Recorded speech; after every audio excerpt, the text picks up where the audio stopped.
우리는 이제 지난주에는 다윗이 이제 왕이 되고 점점 강해지는 그런 삶에 대해서 이제 확인했습니다. 그가 점점 내면적으로 하나님과 함께하는 그런 정도가 강해지자 점점 강해지죠. 우리 한번 제가 이런 그림 지난주에 한번 본 적이 있는데,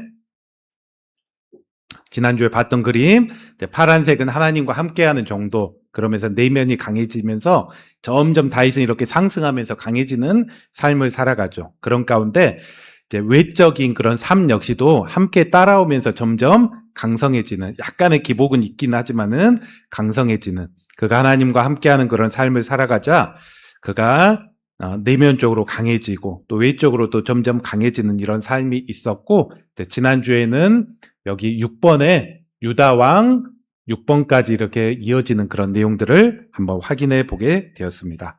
그리고 그 정점이 여기 표에 보면 7번으로 나오죠. 7번이 어떤 내용이냐, 소위 다윗의 언약이라고 해가지고 하나님께서 나단 선지자를 통해서 다윗의 가문을 영원히 사용하겠다, 그런 약속을 받습니다. 내가 너를 통해서 너의 후대 사람들 가운데 계속해서 왕이 끊이지 않겠다. 그리고 너를 통해서는 아니지만 아들 때 성전을 짓게 하겠다. 그리고 더 궁극적으로 나아가서 너의 후손을 통해서 메시아가 나서 영원한 하나님의 나라를 세워나가겠다. 그런 정점. 그가 가장 강해지고 또 신앙적으로도 가장 충만하게 살았던 그런 정점의 그런 내용이 나옵니다. 다윗은 이후에도 계속 주변 나라를 다 제패했죠. 다 제패하고 다스린 가운데 다른 왕 같으면 직접 식민지 삼고 통치를 했는데 다윗은 그렇게 하지는 않았습니다. 하나님께서 모세를 통해서 이스라엘 땅의 영역은 딱 여기까지야. 그곳만이 다윗이 차지하고 나머지는 전쟁에서 승리했다고 할지라도 조약을 맺고, 그냥 이렇게 조약을 맺고 때때로 이렇게 뭔가 식량 정도 얻는 그런 어떤 조공만 받는 선으로 함께 주변 협력을 하면서 주변 나라와 함께 공존해 나가는 것을 보게 됩니다. 오늘 메인의 그런 교훈은 아니지만 우리가 여기서도 또 교훈을 한번 들을 수 있죠. 우리가 강해졌다고 해서 남을 다 압박하고 누르고 독주해 나가고 그런 게 아니라 하나님께서 딱 우리에게 주신 그런 몫이 있다면 그걸로 만족해 나가고 공존해 나가려고 하고, 또 이런 것들이 다윗을 통해서 한번 배울 수 있는 내용이라 생각합니다. 그런데 오늘 이제 11장에 가면 다윗의 삶에 큰 전환점이 일어납니다. 다윗은 점점 강해졌던 사람이고 외적인 그런 삶 역시 점점 커지고 강해졌던 사람인데, 오늘 이제 11장에 보면 그 경건했던 왕이 하나님 앞에 큰 범죄를 짓고 또 이를 위해서 갑자기 약해지는, 그리고 이후에 많은 고생을 하는 그런 내용이 나오죠. 여기 표를 보면 8번 이제 밧세바 사건이라고 해가지고 그가 범죄에서 하나님과 함께하는 정도가 급격하게 떨어지고 그의 삶 역시 좀 이렇게 떨어져 나가는, 그런 어떤 약화되어 나가는 그런 모습을 보게 됩니다. 오늘 이런 내용들을 한번 다윗 왕 역시 실수하고 크게 넘어지는 그런 내용들을 한번 오늘 생각해 보려고 합니다. 11장을 이해하기 위해서는 우리는 10장을 먼저 이해할 필요가 있습니다. 10장에 어떤 내용이 나오는가? 이스라엘 동쪽에 있는 암몬 나라라는 곳이 있는데 그것과 화친하면서 평화롭게 지냈습니다. 암몬 왕이 죽게 되자 다윗이 사신을 보내서 이제 조문을 하려고 하죠. 그때 암몬의 다음 왕 될 사람과 신하들이 다윗의 의도를 오해하였습니다. 그러면서 얘기하기를, 다윗이 지금 사신을, 조문단을 보낸 것은 우리를 지금 염탐해서 나중에 크게 치기 위함이 아니겠습니까? 이런 식으로 생각을 하였습니다. 그래서 다윗에게 수모를 주게 되죠. 그의 사신단 앞에 보면 화면 나오는데 보냈던 그런 사신단의 수염을 잘라버립니다. 그리고 옷을 좀 길게 늘렸던 옷도 다 그냥 허벅지가 딱 짧게 보일 정도로, 요즘 학생들 치마 짧게 입고 왔는데 거의 그 정도로 해가지고 옷도 다 잘라버리고 이런 수치를 주는 행동을 해버리죠. 그러면서 이 조문단을 그냥 보내버렸습니다. 그러면서 그들이 아는 게, 우리가 오해했구나, 우리가 잘못 행동했구나, 이것들을 깨닫게 되죠. 다윗이 우리를 공격하겠구나 이렇게 생각해서 이들이 먼저 다윗을 공격을 합니다. 이스라엘을 공격을 하게 되죠. 처음에는 이스라엘이 정신없이 준비도 안 됐다가 갑자기 이렇게 싸움을 대게 되니까 좀 밀리는 그런 감도 있었는데 또 승리하게 되죠. 다윗이 전쟁 가운데 계속해서 승리하게 되고 이 암몬 그리고 암몬의 수도인 이제 랍바를 향해서 더 진격하게 됩니다. 그런데 딱 그때가 언제였냐? 11월이 딱 끼어가지고 우기가 시작되던 비가 많이 한 몇 달간 세네 달 정도 비가 많이 내리는 그 절기와 딱 맞아 떨어지게 되었습니다. 이스라엘이 거의 승기를 잡기는 했지만 우기가 되었기 때문에 지금은 전쟁에 좀 쉬어야 되겠다면서 잠깐 쉬고 있고 이제 우기가 다 끝난 다음에 다시 전쟁할 때가 되었습니다. 오늘 한번 11장 1절 한번 보시죠. 우리 한번 11장 1절 같이 한번 말씀 한번 읽어보도록 하겠습니다. 11장 1절 같이 읽습니다. 시작. 그 해가 돌아와 왕들이 때가 되매 다윗이 요압과 그에게 있는 그의 부하들과 온 이스라엘 군대를 보내니 그들은 암몬 자손을 멸하고 랍바를 에워쌌고 다윗은 예루살렘에 그대로 있더라. 아멘. 자, 이렇게 이야기하고 있어요. 해가 이제 바뀌었다는 거예요. 해가 바뀌어서 이렇게 표현합니다. 왕들이 출전할 때가 되었다. 무슨 말인가? 당시 이제 고대 나라에서 전쟁이 있으면은 그 나라를 마지막 함락시킬 때는 왕이 직접 출정을 해서 그 적군의 왕을 이제 승리를 선언하고 적군의 왕의 뭐 절을 받는다든지 그런 어떤 의식들, 활동들을 하는 것들이 흔하게 있었습니다. 그래서 이스라엘 나라가 암몬을 다 점령하고 마지막 수도 랍바를 포위해서 마지막 승기를 잡는 그 정점 가운데 다윗이 그 전쟁터에 있어야 될 것 같은데 여기 보니까 왕들이 출정할 때가 되었음에도 불구하고 다윗은 랍바가 아니라 이스라엘의 수도 예루살렘에 여전히 있었다. 이렇게 말씀하고 있죠. 왕이 다른 중요한 활동과 업무가 있으면 전쟁에 참여하지 않을 수 있습니다. 마지막 정점에 있지 않을 수 있습니다. 하지만 2절 이하의 말씀을 보니까 다윗에게 급하고 중요한 일도 없었던 것 같습니다. 그가 지금 2절 이하에 보니까 뭐 하고 있느냐? 예루살렘에 있으면서 낮잠을 자고 있습니다. 낮잠을 자고 오후 늦게 좀 일어나다 보니까 정신도 깨고 그런 가운데 저녁 가까이 되니까 옥상에 산책을 하게 되죠. 왕궁 옥상에 높은 곳에 산책을 하게 됩니다. 그러면서 산책하다가 한 여인이 목욕하는 모습들을 간접적으로 보게 됩니다. 그러면서 그 눈에 비치죠. 아름답게 보였고 어떤 한 가까이 있는 신하에게 물어봅니다. 저기 저 집에 살고 있는 여자가 누구인지 한번 알아보고 와라. 알아보고 오죠. 그는 누구였느냐? 바로 다름 아닌 지금 전쟁에 참여하고 있는 우리아라는 그런 장교가 있는데 우리아의 아내 밧세바라는 그런 사람이었습니다. 그리고 밧세바의 아버지 역시도 다윗이 잘 알고 있는 다윗의 신하이죠. 그리고 이 우리아는 이 다윗의 70용사 이름이 한 명 한 명 다 소개되는데 그 70용사에 들만큼 뛰어났고 충성스러운 그런 사람, 군인이었습니다. 이 여인을 보고 왕궁으로 한번 불러오라고 하죠. 밧세바 한번 불러와라. 그렇게 명하더니 그녀와 하룻밤을 보내게 됩니다. 하룻밤을 보내게 됩니다. 경건한 왕이었지만 11장에 나오는 그런 다윗의 모습은 되게 정욕에 눈이 멀었고 뭔가 한참 뭔가 삐뚤어진 그런 모습들, 부하의 아내, 특별히 지금 전쟁 중이었던 상황 가운데 부하들을 다 보내고 부하와 아내와 관계를 가져나가는 되게 악한 왕의 전형적인 그런 모습으로 변모해 나갔다는 것입니다. 그리고 다윗은 이 일로 인해서 이후에 많은 어려움을 갖게 됩니다. 뭐 이런 어려움의 그런 삶이 있었습니다. 되게 이제 세상은 이렇게 말하죠. 지도자가 있고 위대한 왕이 있다고 하면 좋은 면만 부각하고 부정적인 면은 잘 부각하지 않습니다. 우리 돌아보면 이제 한국 나라 가운데 조선 나라 가운데 가장 선왕이라고 여겨지는 사람이 세종대왕, 세종을 대왕이라고 표현하죠. 그가 좋은 업적들이 많이 있지만 부정적인 일도 분명히 있었을 것인데 그것들은 잘 부각하지 않죠.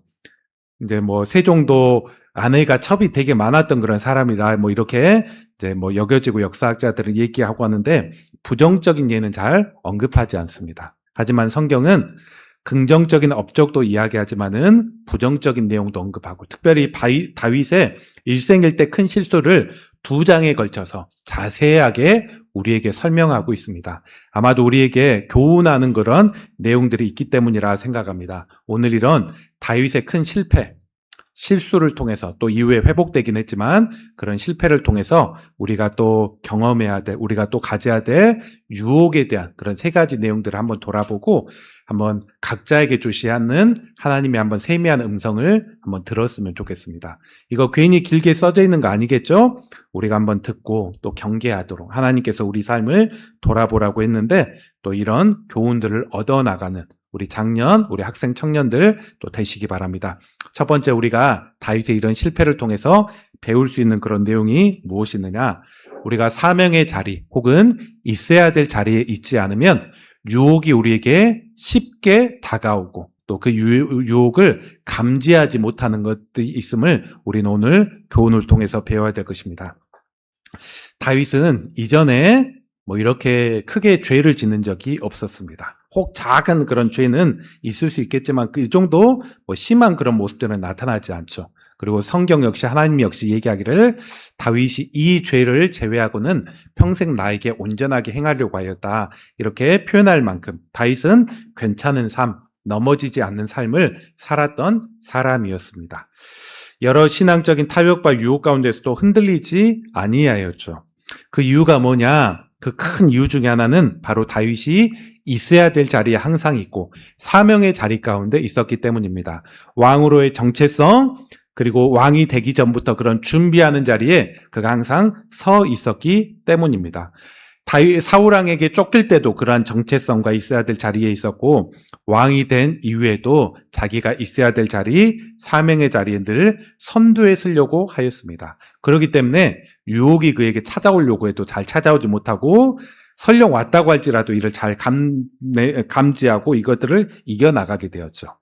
그런데 이번 11장에 보면 좀 상황이 다르게 되었습니다. 11장 1절 해가 바뀌어서 왕이 전쟁에 출전할 때가 되었음에도 불구하고 다윗은 그 전쟁에 있지 아니하였다.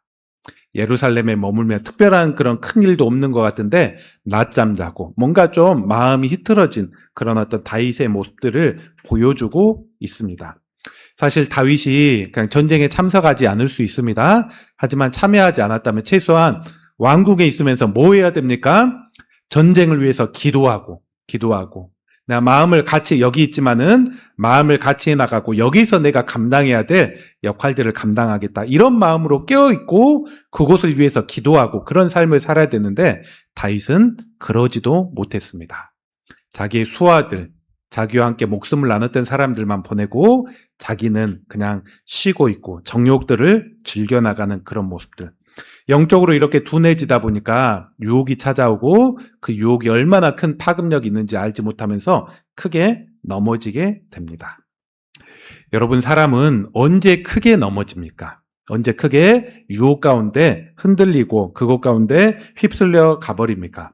보통은 이제 사람이 살만해지고 평안해질 때 크게 넘어지는 경우가 많이 있습니다. 좀 어렵고 힘들 때는 긴장하며 살기 때문에 넘어지더라도 그냥 크게 넘어지진 않은데 좀 살만해지고 뭔가 배 좀 부르고 좀 따뜻해질 때 이런 가운데 마음이 흐트러지고 크게 넘어질 일들이 많이 찾아온다는 것입니다. 제가 이번 주 성경 읽으면서 베드로전서 4장 1절 말씀 한번 보았습니다. 1절에 이런 구절이 있더군요. 앞에 화면 나오는데 그리스도께서 이미 육체의 고난을 받으셨으니 너희도 같은 마음으로 갑옷을 입으라. 쉽게 얘기하면 고난 피하지 말고 당할 것들이 있다면 감내해 나가라.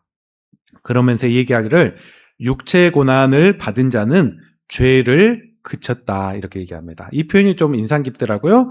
고난을 받으면 죄가 근치고 끊긴다.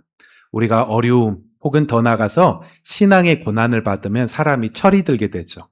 예전에는 쉽게 지어지었던 것들, 잘못된 습관들을 끊어내고 더 이상 그런 자리에 있지 않으려고 합니다. 그래서 우리는 적당한 고난이 우리에게 분명히 필요하고 하나님께서 고난을 허용하시고 허락하신 이유, 죄를 그치게 하기 위해서. 뒷구절에 보니까 이렇게 얘기합니다.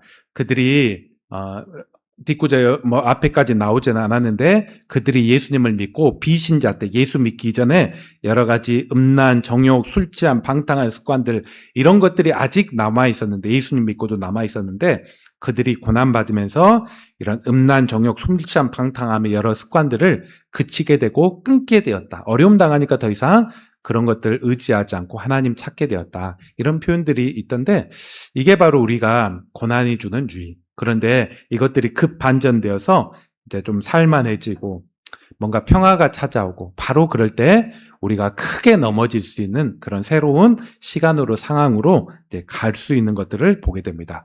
우리가 그럴 때 어떻게 해야 되느냐? 있어야 될 자리에 우리가 있어야 되고 사명의 자리를 떠나지 않고 그곳에 있을 때 우리가 영적으로 늘 깨어 있고 또 다윗처럼 유혹인지 모른 채 그렇게 살아가지 않게 됩니다. 다윗이 어쩌면 사울에게 쫓길 때는 죄 지을 시간도 없었고 마음에 여유도 없었죠. 그런데 이제 삶이 좀 평안해지고 모든 것들이 어느 정도 평안해지면서 이제 좀 넘어지고 변하게 되는 그런 모습을 보게 됩니다. 이런 모습을 보면서 우리 역시 좀 경고받을 필요가 있을 것입니다. 우리 주변에도 보면 다윗처럼 신실하게 살았던 그런 사람들 중에 살만해지니까 점점 좀 믿음이 후퇴해져 버리는 그런 사람들이 있습니다. 기존에 살았던 믿음의 수준들을 점점 이렇게 낮춰나가고 현실 가운데 좀 타협해 나가고 어쩔 수 없었다. 옛날에는 좀 강직했는데 타협해 나가면서 점점 믿음의 자리, 사명들을 좀 느슨하게 놓고 살아가는 그런 모습들. 이런 모습들이 지금 있다면 여러분 주변에는 큰 유혹들이 지금 찾아올 가능성이 많이 있습니다.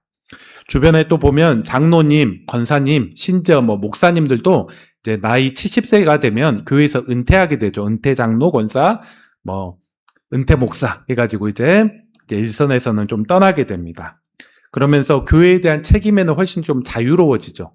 자유롭게 예전에는 직분이 있을 때는 주일에는 그래도 꼭 본교회에서 예배 드려야 되지 하면서 좀 절제하고 그렇게 했다면 좀 그런 어떤 부담감, 교회를 지켜야 된다. 그런 부담감에서 조금 더 자유로워지다 보니까 좀 편하게 살고 느긋하게 살고 여기서 놓지 않아야 될 게 있어야 될 자리, 사명의 자리는 놓지 않아야 되는데 이것들이 점점 흐트러지다 보면 그 뒤에 찾아오는 게 무엇인가 빈자리 가운데 TV 프로 찾아오고 정치적인 그런 내용들 또 찾아오고 또 노년에 노는 일들 이런 것들 찾아오면서 영적인 감각들이 많이 깨져버리는 그런 모습들. 그래서 이분이 맞았나? 예전에 이분이 맞나? 그렇게 좀 생각이 되는 그런 분들이 있습니다. 우리 한번 이런 내용들 가운데 우리가 좀 깨어 있어야 되죠. 그렇게 살다 보면 다윗처럼 좀 넘어져 있는 그런 상태, 오래 갈 수밖에 없는 그런 상태입니다. 어떤 분들은 기도의 자리를 좀 놓쳐버리는 그런 사람들이 있습니다. 과거에는 새벽 기도도 제법 잘 나오고 또 새벽 기도가 아니더라도 자기 기도의 시간들을 나름대로 잘 확보해서 갔는데 언제부턴가 기도 생활을 쉬고 있습니다.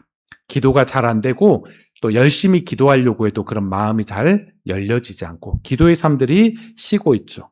이런 시간이 길어져 나가면서 그 공백을 채워나가는 것들은 또 세상을 사랑하는 그런 마음들, 돈에 대한 그런 탐심들, 이런 것들로 채워져 나가면서 점점 유혹의 강도가 커져 나간 것들을 보게 됩니다. 심지어 우리가 주일이면 예배의 자리 딱 지키고 그렇게 해야 되는데 이 자리가 흐트러지고 약화되어 나가면 거기에 채워나가는 게 여러 각종의 그런 유혹들. 예배가 우리를 분명 지키는 효과가 있습니다. 지키는 효과가 있는데 보호막을 벗어나는 순간 우리에게 많은 세상의 근심들, 또 사탄은 결국 하는 거 이것이죠. 예수 안 믿는 사람 계속 못 믿게 하고 예수 믿는 사람 믿음 연약하게 살게 하고 우리를 멸망시키고 자기처럼 지옥의 백성으로 혹은 천국의 백성이라고 할지라도 무의미한 맛을 잃은 소금처럼 살게 하는 게 사탄의 그런 전략인데 점점 이렇게 식어져 나가는 그런 모습이 있다는 것입니다. 우리가 한번 다윗의 이런 모습을 보면서 여러분은 있어야 될 자리가 어디입니까?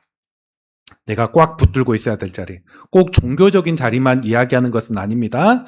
내가 또 가정주부로서 또 여러 사회적인 역할로서 하나님께서 우리 믿음 안에 맡겨진 그런 역할들이 있을 것인데 그런 역할들을 점점 소홀히 하는 순간 오히려 그 본업보다 우리가 해야 된 것보다 다른 데 더욱더 마음이 많이 가는 순간 우리는 점점 약해지는 것이고 다윗의 크게 넘어진 것 같은 그런 사건이 나타나게 되는 것입니다.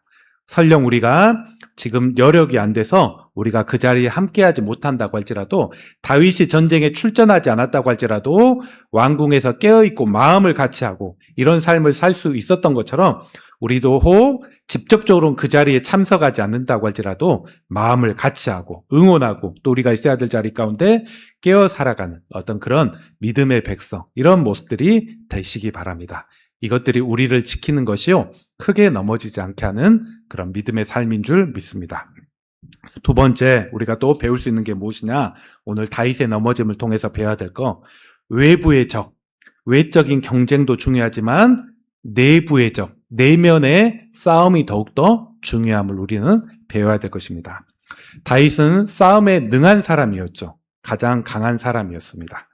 그리고 다윗은 어린 시절부터 골리앗 이겼고 또 방황하는 그런 도망자로 살 때도 곧잘 전쟁에서 이겼습니다. 왕이 되고는 주변 나라를 다 제패했죠. 다윗을 더 이상 다윗과 이스라엘 나라를 넘볼 수 있는 그런 나라는 없었습니다. 이처럼 다윗은 외부의 적은 다 소탕하였고 승리하였습니다. 하지만 다윗에게는 또 다른 그런 적이 있고 싸움이 있는데, 내면의 적, 마음의 싸움, 자신의 그런 싸움들은 그에게 남아있는 것입니다. 그런데 이 내부의 싸움, 자신의 싸움에서는 졌죠. 이로 인해서 다윗은 이후에 많은 굴곡들을 갖게 됩니다. 우리 전쟁에서도 마찬가지입니다. 전쟁에서 아무리 강한 성이 있고 튼튼한 나라가 있다고 할지라도 내부의 싸움에서 패하면 되게 힘들어지죠. 신하들끼리 싸운다든지 혹은 누군가 첩자가 있어가지고 성문을 열어줘 버린다든지 이런 틈이 생기면 아무리 강한 나라라고 할지라도 승리하지 못하게 됩니다. 한때 그런 역사학자들에 의하면 바벨론이라는 나라가 되게 강했음에도 불구하고 성을 난공불락의 그런 큰 성임에도 불구하고 그가 어떻게 뚫려버렸냐, 내부 사람들이 성문을 열어줘 버려가지고 바벨론 큰 나라가 하루아침에 끝나버렸다, 그렇게 학자들은 이해하고 있습니다. 이것들을 한번 우리 마음에 한번 적용해 볼 수 있죠. 다윗은 평생에 하나님 보시기에 합당했던 그런 사람이었는데 바로 이 일, 밧세바의 그런 사건, 마음의 정욕들을 그가 이기지 못함으로 인해서 크게 패배하게 됩니다. 그리고 이후에도 한 가지 더 굳이 얘기하라면 사건이 있었죠. 노년에 보면 그가 인구조사를 하게 되는데 그가 그런 인구조사 가운데 뭔가 마음의 교만함들, 자기의 능력들을 한번 확인해보고 싶은 그런 마음 가운데 동기로 인구조사에서 또 어려움을 당하는 그런 모습들이 있었습니다.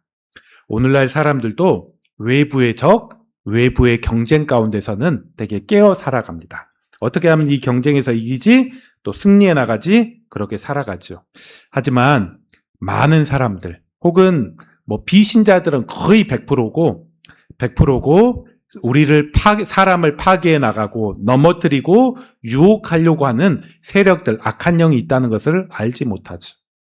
분명 이런 것들이 있지요. 또 성경에서 이야기하고 우리가 믿음 생활 안에서 직간접적으로 경험합니다. 마귀가 오는 것은 우리를 죽이고 멸망시키고 자기처럼 지옥에 가게 하고, 이런 어떤 목적으로 마귀와 악한 영은 우리에게, 인간에게 끊임없이 유혹하죠. 자살 역시도 그런 일환으로 이런 일들이 나타나게 됩니다. 신자들은 영적인 싸움, 내면의 싸움 있는 거 압니다. 분명히 이런 싸움, 사탄의 활동이 있다, 이런 것들을 원론적으로는 동의하지만 우리의 현실의 삶을 살아가다 보면 이런 싸움들, 내면의 싸움들을 잘 인식하지 못하며 살아갈 때가 많이 있습니다. 인식을 못하니 껴있을 수 없고 싸울 수 없고 이런 삶을 살 수밖에 없습니다. 하지만 이렇게 얘기하죠. 우리 앞구절 같이 한번 베드로전서 5장 8절 이렇게 이야기했습니다. 읽습니다. 시작. 근신하라, 깨어라, 너희 대적 마귀가 우는 사자같이 두루 다니며 삼킬 자를 찾나니.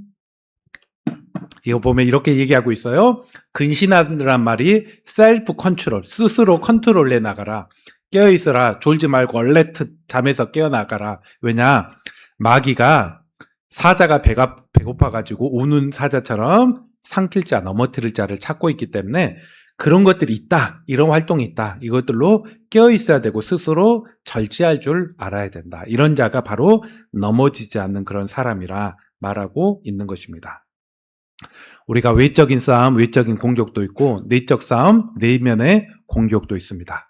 그런데 우리가 외부적인 싸움과 경쟁에서 크게 넘어졌다고 할지라도 기회가 없는 것은 아닙니다. 분명 다시 재기할 수 있고 약간의 손실수 있을 수 있지만 완전히 무너지지 않고 회복해 나갈 수는 있습니다.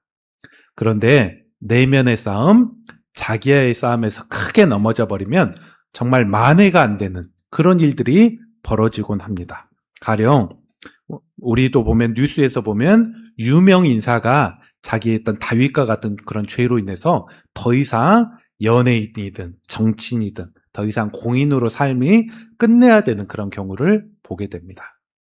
예전에는 그렇게 잘 나가고 부유했던 사람이 어떤 뭐 도박이라든지 잘못된 그런 일들의 사행성에 빠져버려가지고 자기가 평생 모았던 것들을 다 손실해버리는 그런 경우들도 있습니다.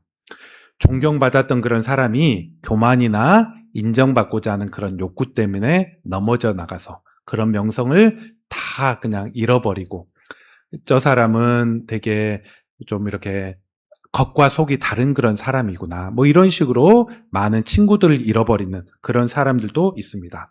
이런 일들이 왜 나타납니까?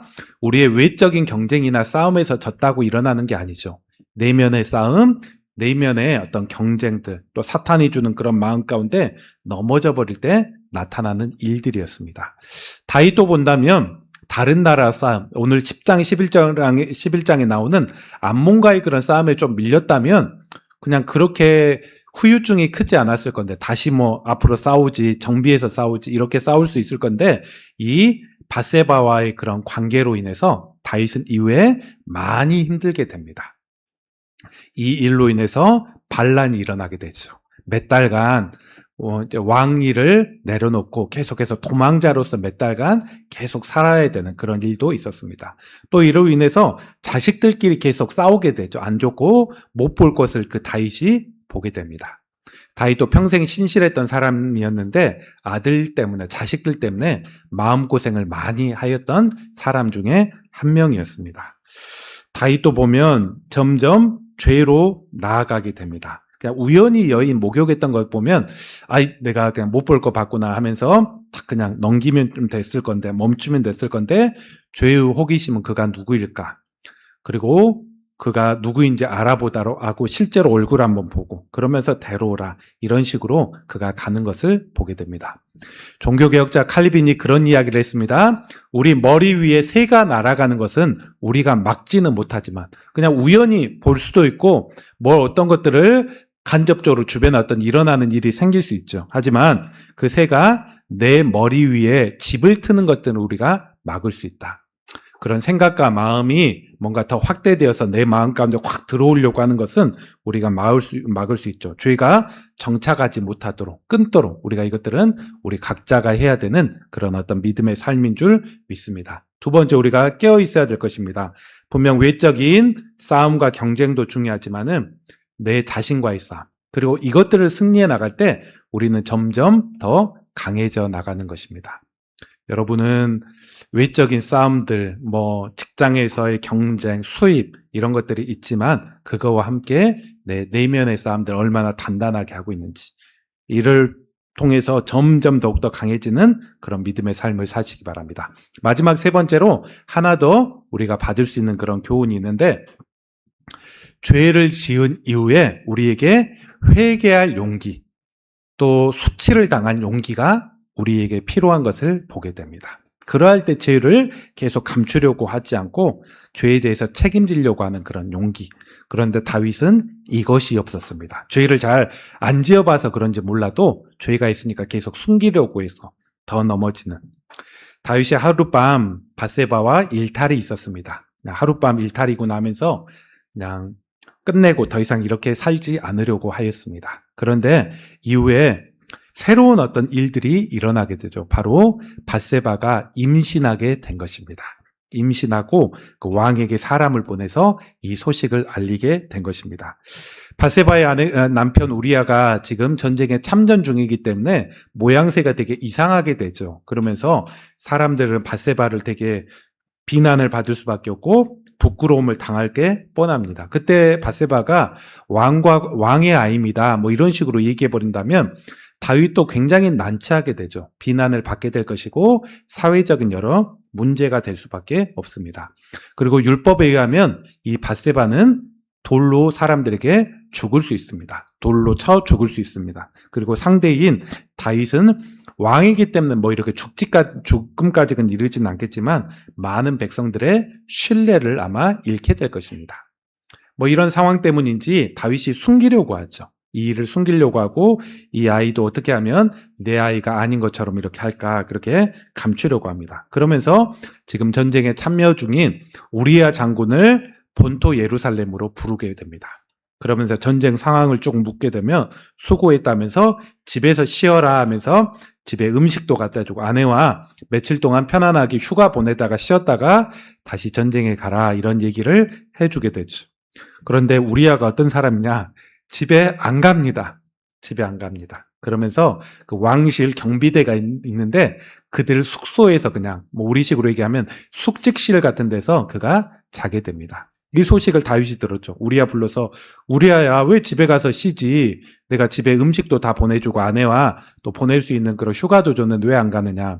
우리야가 이야기하기를 지금 전쟁 중이고 제 상관과 동료들이 다 지금 전쟁에서 목숨 바쳐 살고 있는데 어찌 저만 이렇게 편히 집에 가서 쉬고 그렇게 할 수 있겠습니까? 제가 여기 있겠습니다. 뭐 이런 식으로 하면서 가지 않습니다. 계속 다윗이 가라고 해도 가지 않습니다.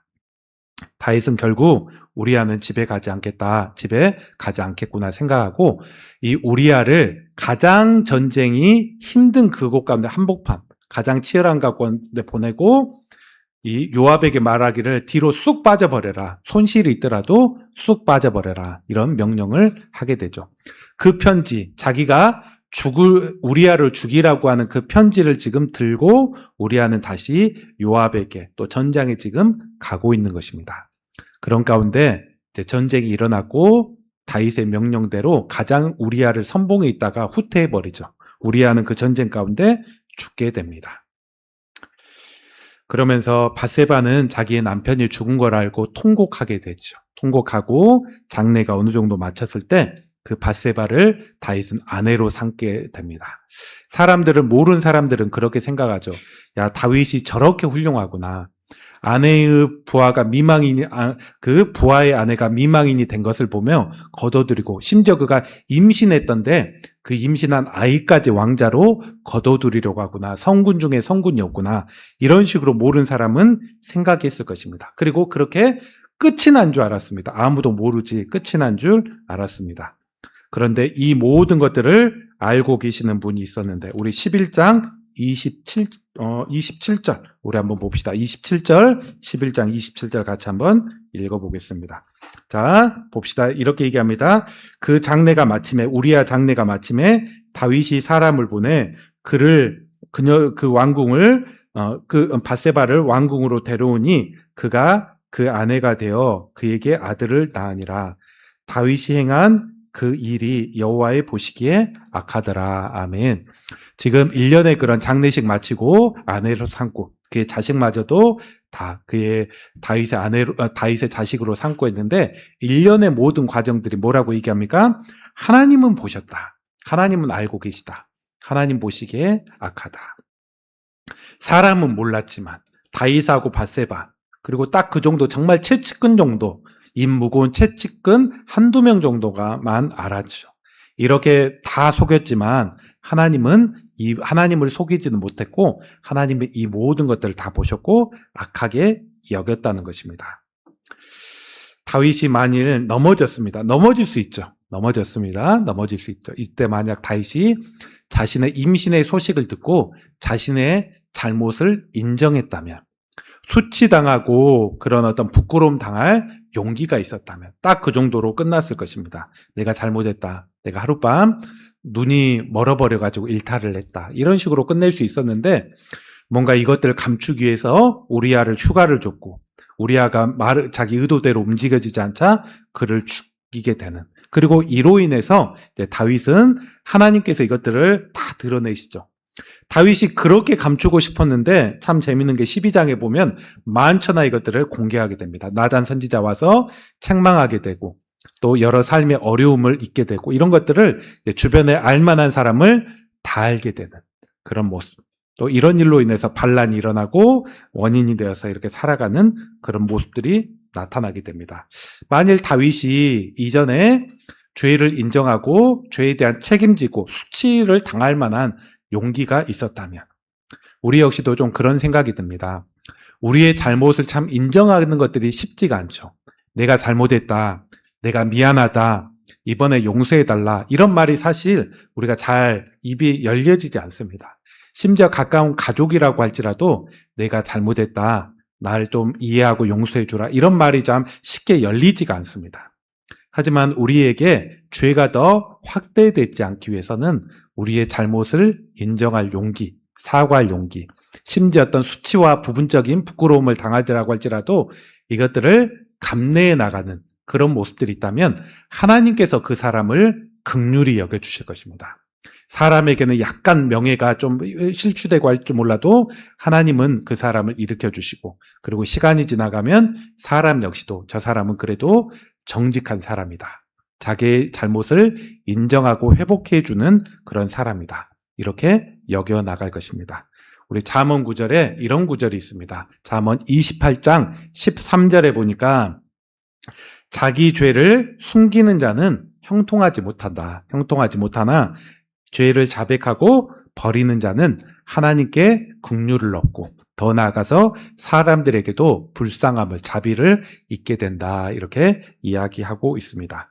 죄를 덮으려고 하면 그 죄가 더 죄를 지고 우리 유명한 말 중에 거짓말이 또 다른 거짓말을 낳는다. 이런 말이 있는 것처럼 죄를 계속 지게 되고 또 이것들이 한 번으로 그치지 않죠. 한 번으로 끝난 게 아니라 비슷한 상황이 일어나면 참 죄가 이게 무서운 게 그 영역에 죄를 안 지면, 죄를 모르면 그렇게 안 사는데 한 번 죄의 맛을 들이면 비슷한 상황이 있으면 또 그것들을 행하려고 하고 또 넘어지려고 하고 그런 모습들. 그러면서 큰 형벌을 받을 때 비로소 이것들을 다 이제 내려놓는 그게 바로 사람의 속성이기도 합니다.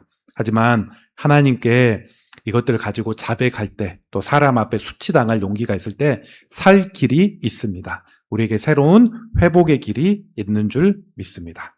오늘 한번 말씀을 한번 정리해 보겠습니다.